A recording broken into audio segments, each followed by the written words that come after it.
Hi, everyone. Thank you so much for having me on. My name is Rob Phelan. I'm a high school math and personal finance teacher in Maryland.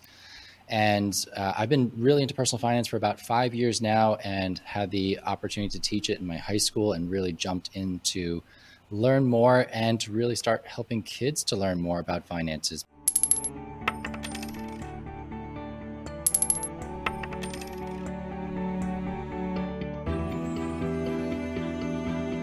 Hello and welcome to Sense of Responsibility. I'm Alec Lindenauer, a certified financial planning professional, husband, and chief allowance officer to 2 daughters.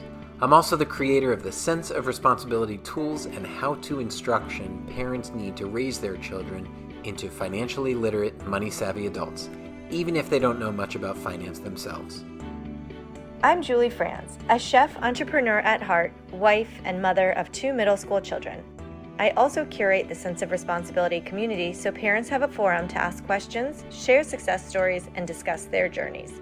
As a financial newbie myself, I'm also cultivating our group support system to help carve out my own family's path toward financial literacy. Welcome back, everybody, to the How to Teach Your Kids About Money podcast. As always, I'm Alec, and I'm here with Julie. And together we have a very special guest, Rob Phelan. Julie, I'm excited for you to meet Rob. He sits at this very interesting cross-section of finance, which I'm going to tell you a little bit about. And then, Rob, I'm just going to turn it over to you and ask you to fill in all the blanks and tell us about yourself, if that works.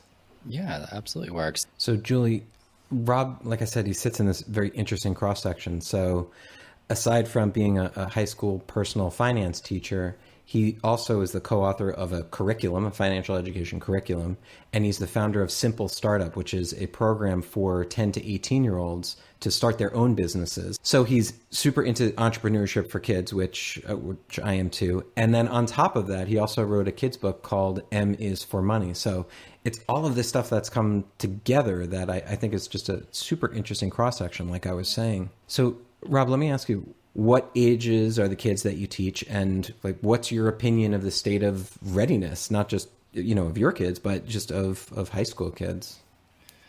My class is a math class that counts as a math credit, but it's a hybrid between personal finance and math. And I really just throw most of the math stuff out and I focus on finance and financial literacy. Maryland is one of these states that has a silver status when you talk about measuring financial literacy requirements in a state. A gold standard state is one where students have to take a single class of personal finance, so a full credit of it to graduate high school. A silver state, there's a half credit that is embedded somewhere else in another course to be able to graduate. So there's some financial literacy requirement. It's not great. And then bronze is usually that it's offered in the school, but not required. And then if you don't have a medal, you don't offer financial literacy at all. The number of states who are changing to gold standard is going up, which is wonderful to see. We're seeing states like Florida pass bills recently that are turning their state requirements around. So they're saying, no, you are going to have to take a full semester of personal finance to be able to graduate, which is awesome. We have states like New Jersey that have mandates in middle school and high school, which I think is a much better standard and much more what we should all be achieving for. Do you feel like high school is too late to be teaching this? You mentioned middle school. And then, of course, our program focuses even on elementary because we feel like that's something that needs to start in the home pretty early on. So what do you think about the timing of these courses being offered? It's one of those ones where something is better than nothing. If we're going to pick a single time in a student's career to teach them about money, it probably is as close as possible to when they go out in the real world and start making big decisions with money.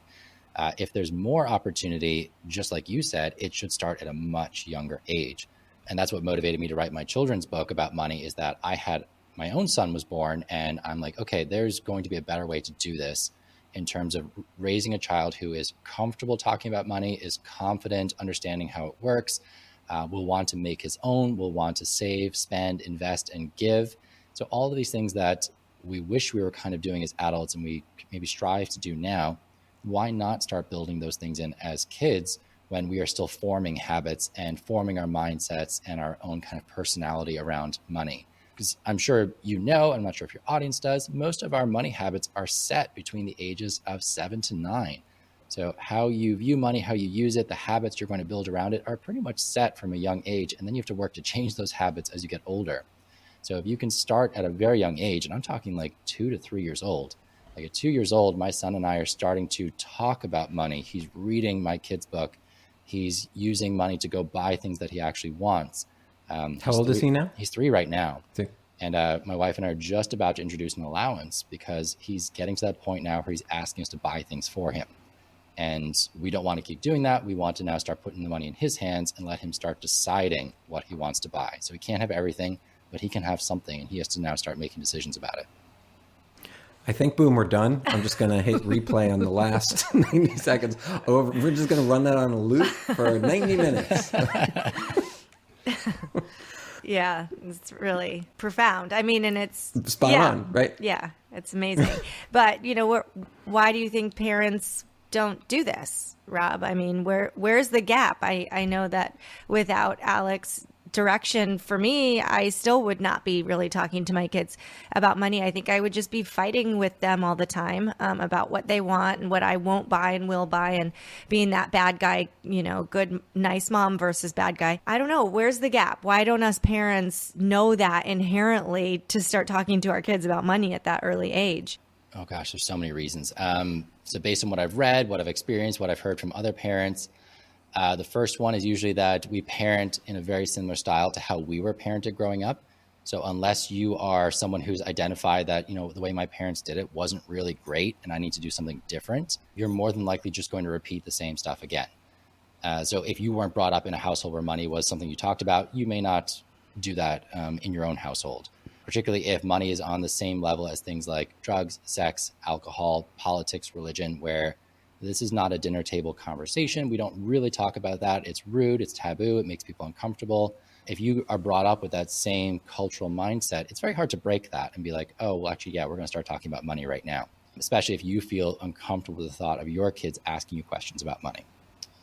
Next up, you've got adults who aren't particularly financially literate themselves. There aren't that many of us out there who can say, hand on heart, we're doing amazing with our money and we are a shining light for kids to follow. So it's very hard to be that person who goes to your kids and say, look, I think this is what you should be doing with money, or this is how it works, when in fact, you don't really know how to do it yourself just yet, or you haven't been doing a great job with it. So it's a lot of different things.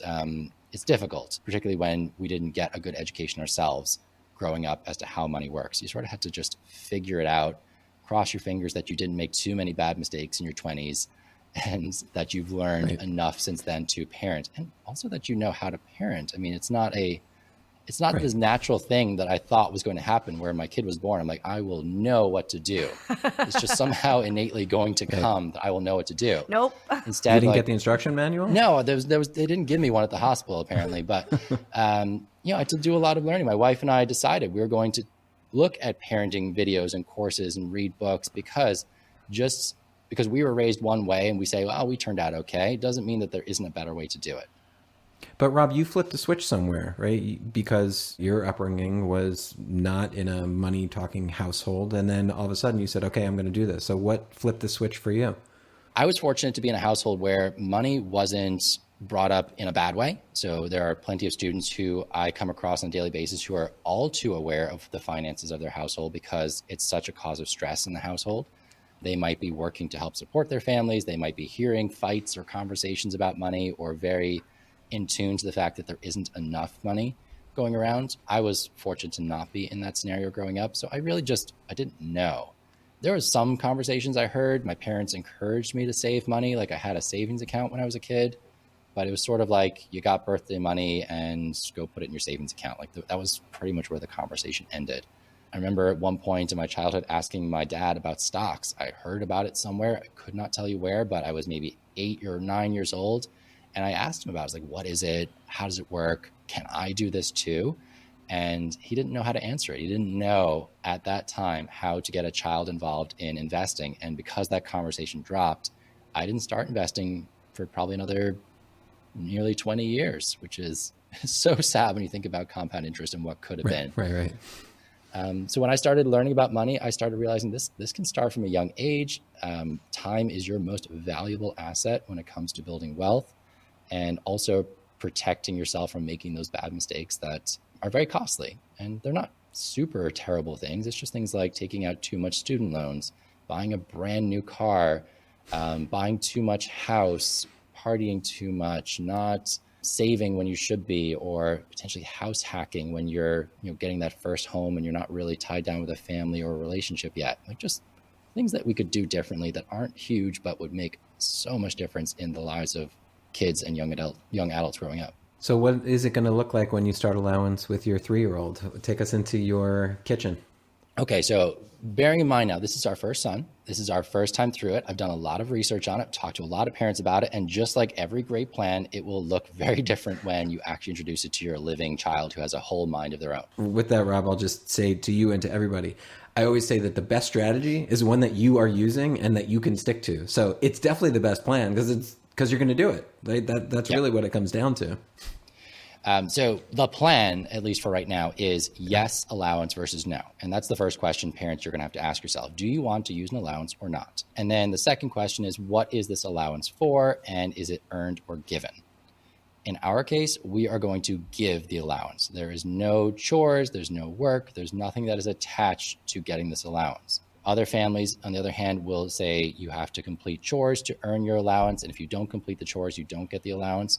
That's one way of doing it. It's just my wife and I have talked about it based on what we've read, what we know, what we've heard, that an allowance at its core is an opportunity for kids to practice using money. So it's not a discipline tool. It's not a reward for doing household chores. It is just an opportunity to practice using money. When you tie it to chores, the big problem that parents will come across is, well, what happens when my kid is not motivated by money and decides, I don't want to do the chores? We know what happens is you don't get to teach them about money at that particular time. You miss out on that lesson, right? It's like, well, the chores still need to be done, friend. So we're kind of stuck now. And yes, there's the mentality that you don't get paid for doing nothing as an adult, but also the same mentality that you don't really get paid for maintaining your own household either. So my wife and I, again, we agree that we don't want our son to feel like you have to be paid to maintain your own household, that is something you do as part of your daily habits of taking care of your own space in your own home. So we will be introducing age-appropriate chores as we go to get him used to the idea that you just take care of your own home, and that's just part of being a human and part of being a responsible person. The allowance, on the other hand, is going to come regardless. Whether he is being an angel or being the biggest pain in the rear end, insert whatever word you want to your parents. I know it's not rear end for most of you. Whatever sort of pain he's being, allowance is not one of the consequences that comes for negative behavior. Again, because we don't want that to be the situation where money is being tied to behavior. You don't get rewarded for good behavior. You don't get punished for bad behavior. So the allowance is going to be that opportunity to practice. We're going to give him $3 a week because he's 3 years old. And what he does with that in the beginning is totally up to him. There's no, you have to save half of it or $1 goes to spend, save, give. The beginning is just going to be, here's $3. What would you like to do with it? And here are some of your options. You can go out and buy whatever thing it is that you've been asking for recently. You can choose to wait and buy something more expensive later. So at the moment, my son really likes these die-cast metal cars that you can find in like pharmacies and Lowe's. Hot Wheels. A little bit bigger than a Hot Wheel, but the same kind of idea. Like they're a little kinetic, and you pull them back and let them go, sort of cars. And they're $6. So if we give him $3, very quickly he's going to realize, oh, that is not enough to go buy a car. So we can say to him, like, if you want to buy one of those, you're going to have to wait 2 weeks. So he can choose. He can go blow his money on something else that's $3 or less, or he can keep it and try and save up for the thing he actually wants. And your job as the parent is to just kind of be that guide in terms of here are what your options are. No pressure, no direction, just here's what you can do. And you let them make decisions. That's the key point. This is the opportunity to make decisions with money. And whatever decision they make, you don't judge them for it, but you do help them break it down afterwards. So after we give him this allowance and he goes and buys one of these metal cars, a couple of weeks later, probably I'll be like, what do you think of that? Were you happy that you spent that money? Do you think it was a good buy? Do you still play with it? Does it make you happy? And then I just stop. There's still no like, oh, that was a good buy, or you should have done this instead. You want them to come to these conclusions themselves. I mean, you've been buying him these things up until now, and probably saying yes sometimes and no sometimes. And he's 3, so obviously this will be a great learning opportunity at the age of 3, but it's also harder to reason with a 3-year-old. So what do you think his reaction will be when all of a sudden it's always a no from you and he needs to make the decision on his own? Do you think that he'll be, upset at the beginning about it, or, it's tough to reason with a 3-year-old? Really? That's not been my It's experience. really tough to reason with a 13-year-old too, Rob. So if anybody tells you it gets easier, it doesn't. It's just different. Okay, so this is probably something that we laid good groundwork for as he was younger. When you are exposing your child to how money works, so one of the first lessons that a child is going to learn is that to get what you want, you have to exchange money for it. So when you go to the grocery store, you point out that before you can leave with all these groceries, you do have to go see either a cashier or self-checkout, and you are making an exchange for what you want. So there is either a card being swiped or cash being handed over, but there is a trade that is happening. And when we go to the grocery store, I bring my son with me every single week. We sit down together beforehand. We make a list together. So he sees my wife and I going through the process of making a list. I ask him, is there anything he wants to add to the list? So he can think about any particular treat that he might want. He can add it to the list. And then when we go, if it's not on the list, we're not getting it. And I swear to you, this has worked so far amazingly. Wow. We go into the store. He will point at something and be like, can I get that? Like, it could be a treat. It could be a toy. It could be whatever it is. And I'm like, nope, do you remember what's on the list? We're here to get this, this, this, and this. And he's like, okay. And then puts it back. And I have to say that makes so much sense. I mean, look, Julie and I have kids, and you have to have a pre-conversation to avoid the spaz out later on. But I've never thought to have that particular pre-conversation. Rob, where were you 13 I know. years I'm ago? thinking My you goodness. should write a book on how to parent. Actually, you could write the handbook, because I think you're doing a lot of things very well. I would have bought that handbook. I think that came from Doug Nordman and Carol Pittner's book, which is fantastic. And it is a very long title. I'm totally going to get it wrong. I'm trying to see if it's on my bookshelf. It's too far away to read. Excellent book for just how to raise a financially savvy kid. And this was, I think, something that he laid out, that if you create the expectation that we are not going to impulse shop, and you lead by example too, like you can't go in with a list. Sure. Be like, no, we're not getting your impulse thing, but we're going to get my impulse thing. That doesn't work. Same thing, like if you're saying you're going to walk downtown to go get coffee or whatever it is, or you're just going to browse and you walk past an ice cream store and you're like, you know what? Ice cream sounds great right now. It shows that you can impulse buy, versus if you, before you get there, you're going to walk by an ice cream store and you stop and be like, you know what? You've been working really hard, or you've been listing really well. It's really hot out. Do you think we should try and find an ice cream store? Like, you just preempt the fact that you are going to look for this thing and then you're going to buy it, that there is thought beforehand and it's not an impulse purchase. And if you can do that, when the time comes to hand over the keys to the money to your kid, the same idea applies, that he knows that if he wants to buy something, sure, you can use your own money. Let's plan for it. Let's go home and get your money, come back. And that usually is enough for us to be like, okay, he's willing to go home, pull the money out of his money box. So he has some cash that he's gotten for gifts already, that we know that he's used this idea. And he will take the money out of his money box. We'll go back to the store, we'll buy it. And he's perfectly happy when that happens. And if we tell him you don't have enough money in your money box, he's like, okay, I'll add it to my list. And he's got apparently a running list in his head of things that he wants to buy. I feel like if they had shortened that title to How to Go Grocery Shopping with a Toddler, it would be a New York Times bestseller. Maybe we'll do a short ebook about that. Yeah. No, that's all amazing. And are you going to do this weekly? So you'll sit down every week with him? I guess with a 3-year-old, I guess that's that the makes plan. sense. So I'm going to go into the bank sometime soon, ask for 150 $1 bills. And that will be a year's worth of $3 allowance. And every week, consistently every week, and I know you are very big on consistency as well, you have that moment, that conversation where you hand over the money and you just take 2 minutes to break down what the options are. Then when they do want to spend it, just be there to talk with them through it, discuss the idea, ask them probing questions, but again, nothing that is judgmental or steering them towards or away from, unless it's breaking a household rule. Like if my son decides that he wants to buy a a gun-shaped anything, it's a hard no from us. And we've made that clear from the beginning that there's no guns. There's nothing that's not age appropriate. I'm trying to think of what else that he might want to buy right now that we're probably not getting. Chewing gum would be another one because he's just not old enough to have it, or popcorn. Right. So like anything that's just, Choke not safe. No choke heads. Yeah. And so, good idea. Rob, you mentioned a money box. Does he already have the money box? Is that something that you've introduced, or what is that going to look like? And are you going to have, a save box available at the beginning, or no, you're just waiting completely on that container? We have a very nice money box. It's one that was given to me by the crowd at Benjamin Talks. It's called a Benji box. And we know it well. It's 3 containers all side by side stuck together with a lid on top and a coin slot on top, but it's totally clear. It's labeled spend, save, give, which I like.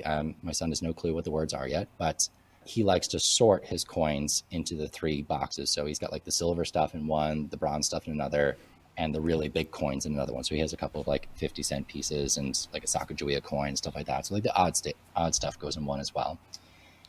So he has that already. I'm actually trying to get him to spend all of this extra coinage stuff so we can get rid of it. And then when we start the allowance, that he's starting at 0. So that it's like, okay, you have $3. Let's go from there. But if you are looking for a container, it can be as simple as a glass jar. If you're comfortable with glass, plastic, if you're not, but something that is clear where the kid can see what is inside of it, as opposed to like a ceramic piggy bank where you have to like pull out the plug and see what's inside there. It's great for kids to see their money. It's reassuring to know that it's always still there. They can kind of keep an eye on how it's growing. So there's that visual kind of reinforcement that if they're saving money, they can see it growing and accumulating. Growing. So you're not going to begin with anything in the investment realm, because I know you're big on that as well. Is that because he's 3, or are you going to have a side container for that? Is it just too soon?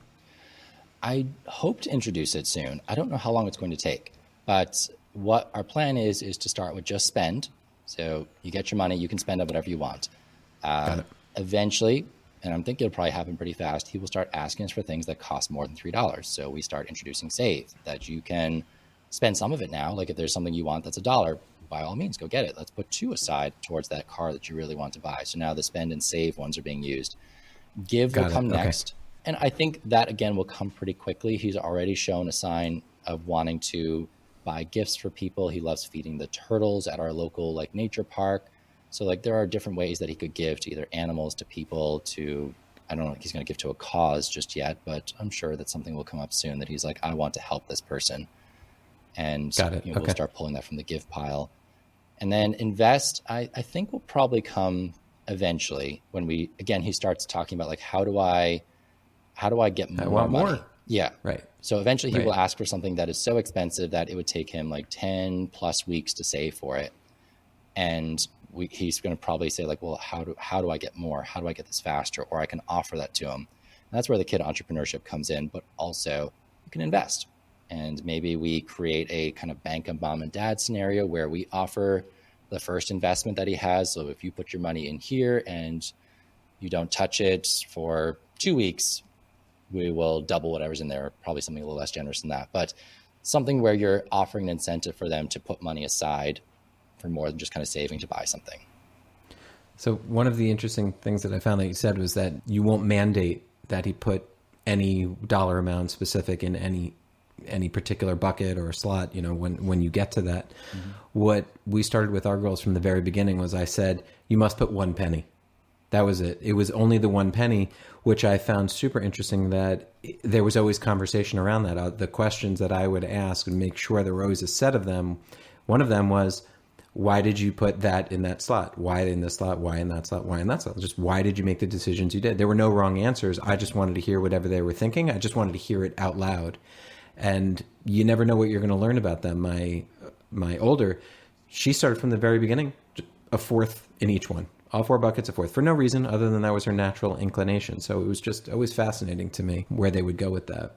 And I like that you asked the question, because even if all it does is get them to think, why did I do that?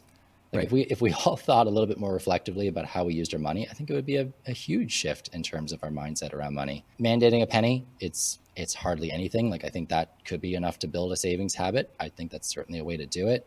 I'm hoping that my son will arrive at that that muscle, that habit naturally, because as you know, if you try and tell a child to do anything, you're going to be met with a lot of resistance. So that's the idea, is that we're not trying to mandate it, because we don't want him to someday come back and be like, well, I don't want to do what you're saying. I want to do what I want to do.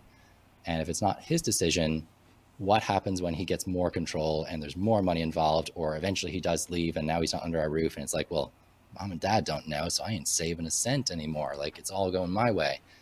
So yeah, I want him to want to save is the goal.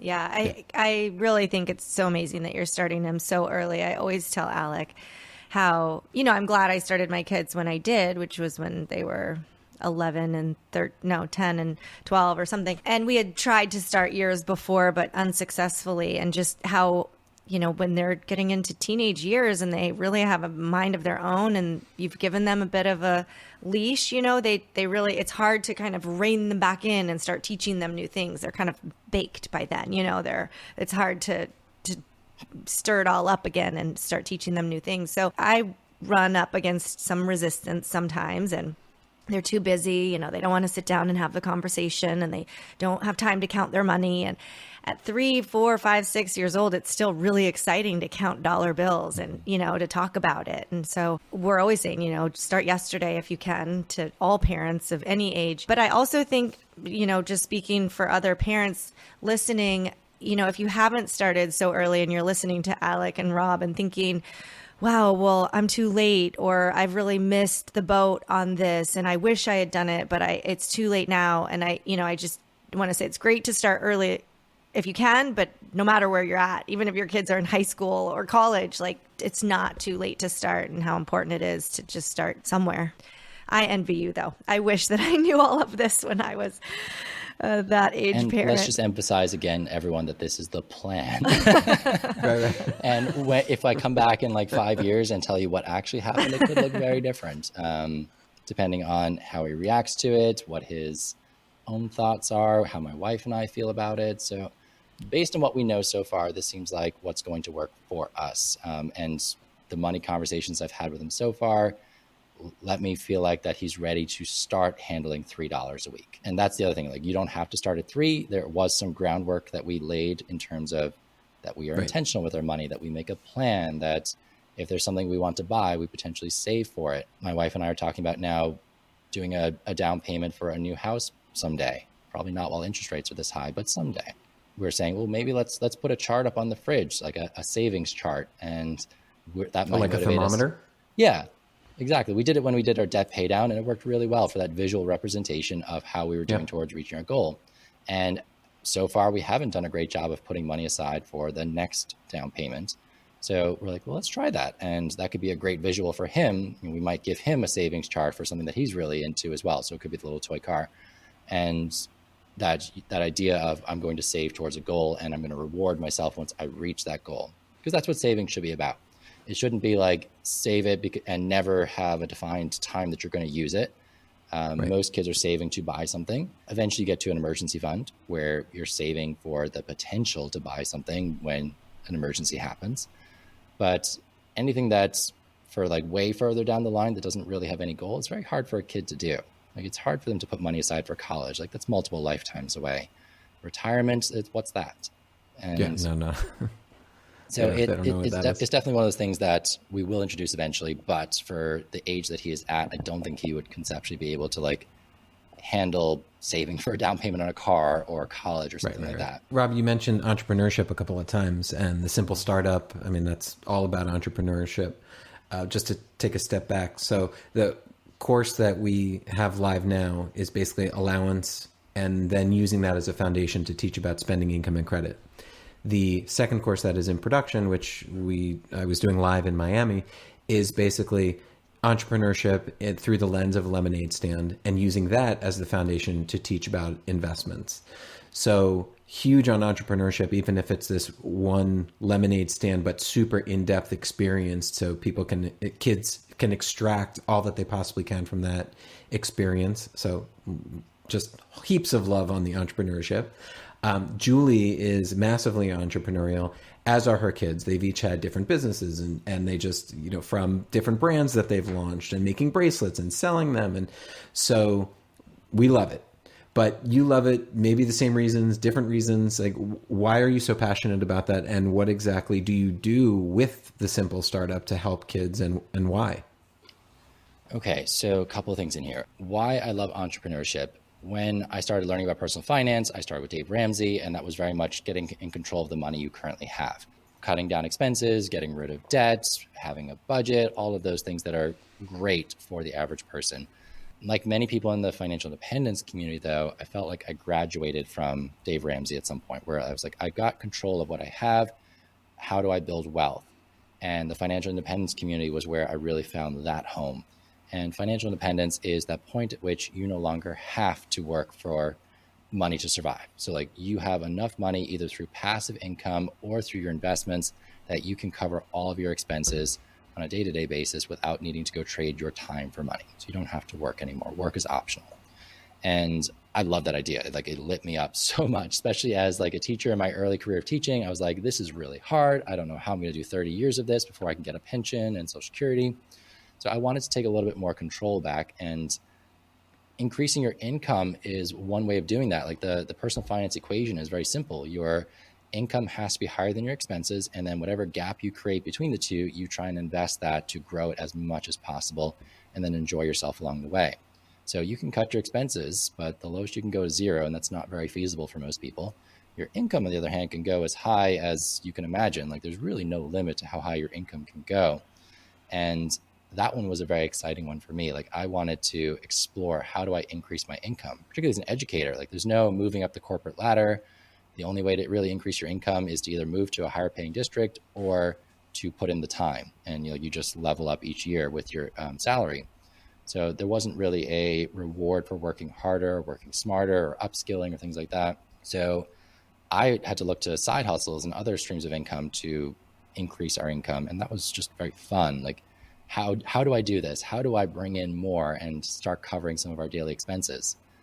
And then why I teach it, and the birth of the Simple Startup, was I had a similar experience when I was in high school. A teacher of mine, this was in Ireland, bear in mind, he ran a business class. And during that class, we had to start our own small business. It was a project that I really grabbed onto. I loved the idea, again, of creating income that I didn't have to get in my part-time job.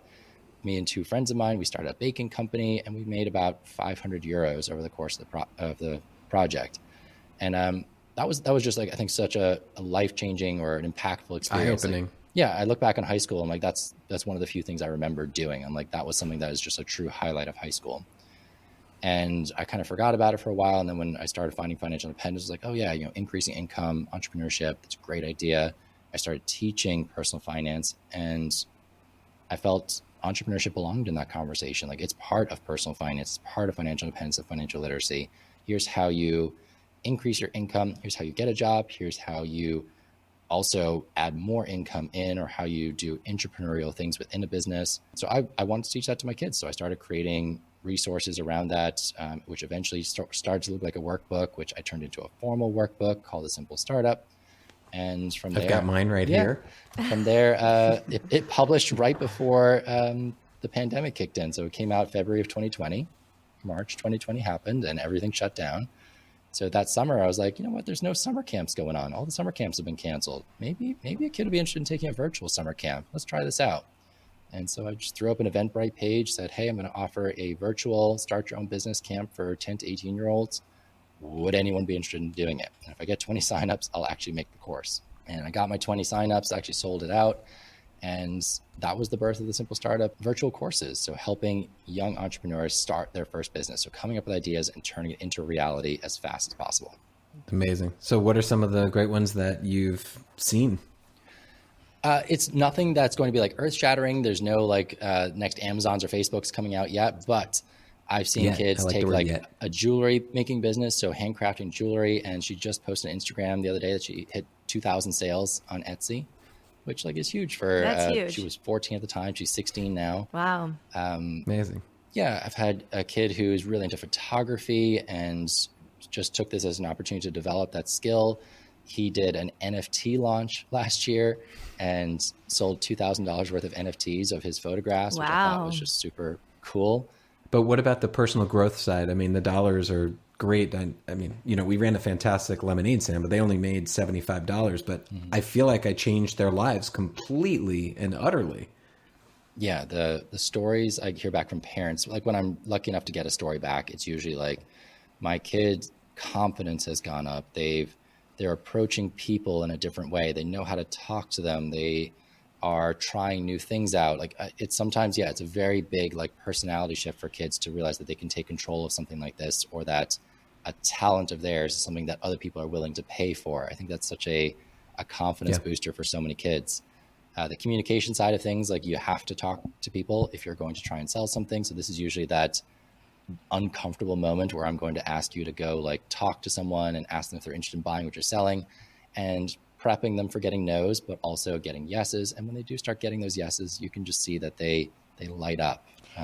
They see that, okay, I can do this. Yeah, I can say from experience with my daughter, she had a thriving jewelry business for maybe close to a year. She's kind of fizzled off a little bit, not as much interest anymore, but she would go and take her cart at 11 years old and take her wheelie cart with the table and the tablecloth and all of her beads and her money and all of it. And sometimes she sold couple $100 worth of beads. I mean, money would be flying and she'd be stuffing it. And, it was really exciting. And that was awesome. I mean, it was really fun to see that. And then she would pay out 10% to her helpers, so she understood that there was a cost of doing business and paying people to help her and things like that. But I also remember the days of wheeling back that cart, walking over our bridge from the sales spot when she had no sales or maybe $10 of sales and she was feeling really deflated. And I would tell her, I'm actually more proud of you today than I am when you are crushing your sales, because this is part of life. This is part of business. This is part of learning, more about what to do different next time. Maybe we didn't market it enough. We didn't share the information. We didn't pick the day properly. I mean, there were a lot of things we could have done differently. And sometimes it is just what it is. There's nothing you could have done differently. But I said, these are the moments that really define who you are as a person and strengthen your character to be able to do bigger things in the future. And I just wanted to say, that as part of that character building is like the good with the bad, right? It's the high dollar amounts are awesome, but so are the days of the low dollar amounts if you can frame it as such. See, Julie, you're a damn good parent too. Don't sell yourself short. Yeah, my ongoing story with my kids is like, mistakes happen. We have to learn from them. There's just so many mistakes that happen every day. But I guess, it is, and it's like school is not that comfortable sandbox. It's like you can make mistakes in school, but we're so focused on good grades, and for better or worse, like our cultural system rewards high grades versus like starting a business, especially if they haven't put much of their own money into it, and it's a low risk business, like failure is acceptable as long as we can look at it, try and figure out maybe what we could do differently. What are we in control of? What are we not in control of? What can we change for next time to try something, see if it works. If it doesn't work, let's try something else again. I think that's probably, the most valuable part about starting a business as a kid is that there's no pressure to succeed. Like you don't need the money to pay your rent next week or anything like that. Like it's just, this is something that you're doing to learn, to try and make some money from. And it can be that sandbox where you learn about all of these different things that are such valuable life skills. Yeah, we love that idea of, starting Allowance young so that you can give your kids the opportunity to make a few mistakes, because it's a lot easier to recover from a $10 mistake than thousands or more dollars. 10,000. Yeah, we really promote that. Yeah, give your kids that money and let them feel a little bit of pain. Let them waste a little bit so that they understand what that is at this point. It's really one of those things where you want them to waste their money, because then you can come back and be like, what did you think of that expense? How did it make you feel? Would you do it again? And exactly. The golden moment is when they come back and like, you know what? I probably should have thought this through more. I shouldn't have spent my money on that. I should have kept it for this instead. And you're like, hallelujah, yes, you get it. And I didn't have to tell you that it was the wrong decision. You figured it out for yourself. And now that's ingrained in you. You're going to make better decisions going forward. I think that's so hard for some parents, is to let go of that. They want to control that spending. They don't want to see them make the mistake. No, you can't spend that. But the best thing you can do is let them waste their money on the particular item so they don't do it again later. Go waste $3 Absolutely. And not $30,000. Mm-hmm. Exactly. Yeah. Yep. So Rob, M is for money. That's the children's book that you wrote. So who is it targeted at? What age group is one question. But I have to admit, I never read money books to my kids because I would just always gravitate to the ones that they wanted to read. Little P, Little Hoot, and all of these. And I found that like the famous Berenstain Bear book about money was just like they didn't like it, no matter how many times I picked it up. And Julie, I don't know, did you read money books to your kids? Alec, I did not read money books to myself. I did not read money books to my kids. I wish I had. No, I probably had the Berenstain Bears, but no, I was not money focused when they were small. I was survival focused. We just read whatever we could keep their attention with. That was it. Yeah. So Rob, tell us about the book and how it's doing and what it's about and all of that. Well, I don't think money books read to me as a child either. And even when you say it like, oh, I read a money book to my kid, like it just sounds like I'm reading a textbook to them. I'm like, no, it's not that. I promise. Yeah. A good money book for kids is one that has a great story. And really it's just the characters are demonstrating money being used in a positive way. That's really what you're looking for. It's almost like a background theme in a lot of cases. When my son was born, he started getting into books, and that's when I started thinking about, okay, you know what, maybe there are some good children's books out here that have money themes to them that show money being used in a good way. Would be a great one to add to our library because he loved reading books and was still at that age where we could kind of put anything in front of him and he would sit through it and be like excited about it. So started looking, didn't really see much. Like I saw the Berenstain Bears one there. I had actually read that one in the past and I was like, it's okay. It doesn't really do it for me in terms of like what's age appropriate for him at the time anyway. Because at the time, remember, all we're looking for is the idea that money's traded for things that we want, that we have intention when we use money, that if you want more, you can go earn it potentially. Like those are the sorts of themes that I want to see in books. And I couldn't find any.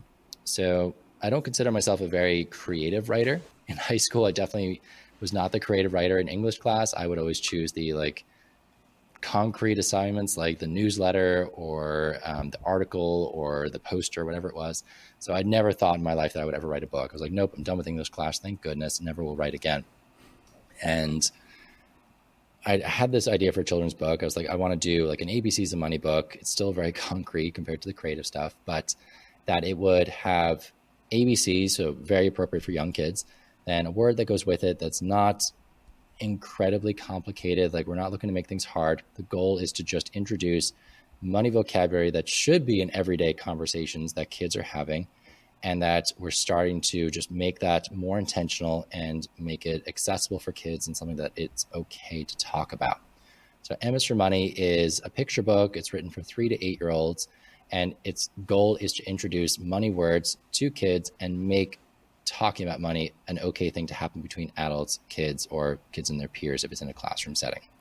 So every page has a letter, a focus word that goes with it, a definition of that word, a very short story that depicts the word being used in a positive way. And then there's a character, a squirrel character called Stash, who pops up on every page and asks a question of the reader.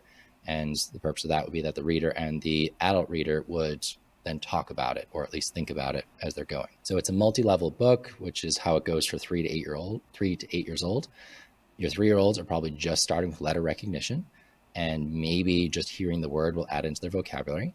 As they get older, they'll start being able to identify words. So most of the words are 3, 4, 5-letter words that come from the pre-K through first grade standards for ELA education. And then the short story is that part that every kid likes a short story. So there's a really colorful picture and there's a short story that goes with it. And then finally the question, you could ask that question to a 2-year-old, you could ask that question to a 22-year-old, and you will get different answers each time. It's just a thought-provoking question about what would you do if you got an allowance? What can you buy for $1? How can you help people? What are you good at? What's something that you can get better at with practice? Just questions that the answers will change, but it's a thought-provoking question for the kid. It's interesting. I never really thought about it that way in terms of, I've always been comfortable with my family talking about money, with my parents and with my kids. And I know a great many people are not. And I say, look, you have to get comfortable. You have to get comfortable. I never really thought of the book as being the way to get comfortable, the mechanism to use to just begin that conversation at a very young age so that it normalizes things. I just never thought of it that way. It's that tool. It's the thing you can put in a parent's Yeah. hand, and they feel like it will be a safe space to talk about money. Like the kid is not going to come out and ask them, well, how much credit card debt do you have? Or how much money did you spend on your house? Or how much money do you make? Like the things that maybe might make them uncomfortable right now. Hopefully they won't be uncomfortable with that later, but just simple questions that allow the kid to ask questions about money, and just, it makes it normal for them. It's like, oh yeah, our family talks about money. Rob, what hangups do you see with parents, whether it's the parents of the the M is for money audience, so their kids are really young, or parents that you're dealing with for, in school on back to school night? What are their hangups about your lessons and teaching their kids about money at this point that you see? I would say the biggest pushback I get is that idea of having conversations. So I'll talk more about my seniors that I teach. So these are 17, 18-year-olds. I'll send emails home to parents, video messages, that sort of thing, encouraging them, saying like, this is what we're talking about in class right now. And if you don't know about it, ask your kids about it. Like, just let them share with you what they've learned. And it's just a very easy conversation to be like, oh, tell me about what you were doing today. Tell me more about that. What does that mean? Okay. For the kids, same thing. It's like, if you are really curious to know more about your parents' finances and they're not in a very, sharing kind of mood, one way to do it is to be like, in class today, we were talking about retirement and, saving for the future. And I'm just really curious, what do you guys do for retirement? How do you do it?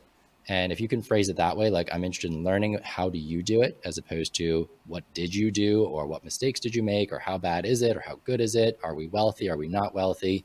I think every parent fears being asked, are we rich? Are we not rich? Why can some kid afford it, but I can't? Like, it's kind of creating ways that kids won't ask that particular question, but will allow conversation to happen. Interesting. So I know we're running short on time. I like to wrap up with this question, which is, what words of wisdom would you give a parent who just hasn't taken the plunge yet, whether it's into the world of allowance or money conversations? I would start a conversation of, let's learn about money together. And it doesn't need you to be the expert in the room. You can be, it's great if you are, but if you're not, let's just learn about it together. Let's go find some books in the library and let's go learn about this thing, because you seem to have lots of questions about it. You want to buy things, you want to have things that your friends have. And right now it's not in our spending plan to do that, but it can be in yours. Let's go find out how to make that happen. And if you admit to your child that you're going on a learning journey with them, they're not going to expect you to have all the answers. They're going to be very excited to learn with you, hopefully. And you can go explore whatever medium you want, whether it's audiobooks, books, podcasts, blogs, YouTube channels. Like, there's so many different ways to learn about this stuff and make something that you and your kids are excited about. I love that. I think that's what's holding so many parents back, is that they're not the expert. They don't feel like they have the answers. They don't have the roadmap themselves, so they can't teach it. And I love that approach. I think that would really break down a lot of those barriers for parents. Yeah, how about a course like what you guys are doing? Like, where, let's all take the course together. Let's sit down together and have it. And we're all just going to learn as a family. Yeah. I mean, one of our basic tenets is that the best teacher for personal finance for a child is not their high school teacher, and it is not me. It is them, the parent. You are. So let us give you the tools that you need to help make you be the best teacher that you can possibly be. And you're never going to be Warren Buffett as a teacher. You don't need to be. You just need to be able to provide that platform for practice, like you were talking about earlier. Exactly. Yep. Rob, thank you so very much. We really appreciate your time and sharing that really, unique perspective. I don't know anybody that touches on all of the different areas that you do. I mean, you are in the trenches. Yeah, you're seeing it from all sides with your son. On different levels, yeah. Yeah. Yeah. And I'll just remind everybody that we have a host of resources. If you go to senseofresponsibility.com/resources, it's all there. There's courses, there's challenges, there's the blog, the podcast, all of that good stuff. And make sure you hit subscribe on whatever you're listening on, whatever device that may be. And always close with, teach sensibly, everybody.